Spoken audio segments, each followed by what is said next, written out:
మాతరః సర్వభూతానాం గావః సర్వసుఖప్రద వృద్ధిమాకాంక్షతా నిత్యం గావః కార్యాః ప్రదక్షిణాః యజ్ఞాంగం తదితా గావః యజ్ఞమేవ చ వాసవః ఏతాభిశ్చ వినాయజ్ఞః నవర్తేతు కథంచన.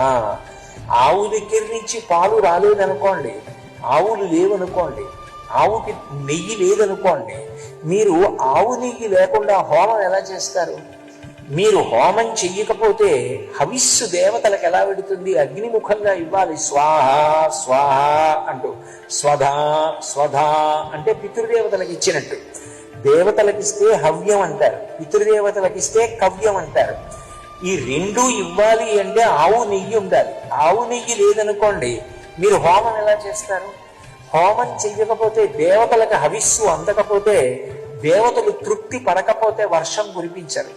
వర్షం కురిపించకపోతే ప్రాణులకు అన్నం ఎక్కడి నుంచి లభిస్తుంది? అంటే ధర్మచక్రం తిరగాలి అంటే యజ్ఞం జరగాలి. ఆ యజ్ఞం జరగాలి అంటే ప్రధానమైనటువంటి ఉపకరణం ఏది అంటే ఆవు. ఆవు లేకపోతే యజ్ఞమే లేదు. అందుకే గోవు మంత్రం చెప్పడానికి బ్రాహ్మణుడు ఉంటే హోమం చేసి వచ్చిన అరిష్టాన్ని తొలగించుకోగలరు. కాబట్టి వాళ్ళు ముందు సుఖంగా ఉండి లోకం సుఖంగా ఉండాలని గోబ్రాహ్మణేభ్యో శుభమస్తు నిత్యం లోకా సమస్తా సుఖినో భవంతు అన్నారు. కానీ అదేదో పక్షపాతంతో చెప్పిన మాటలు కావు, అందరూ బాగుండడానికి మార్గంగా చెప్పారు.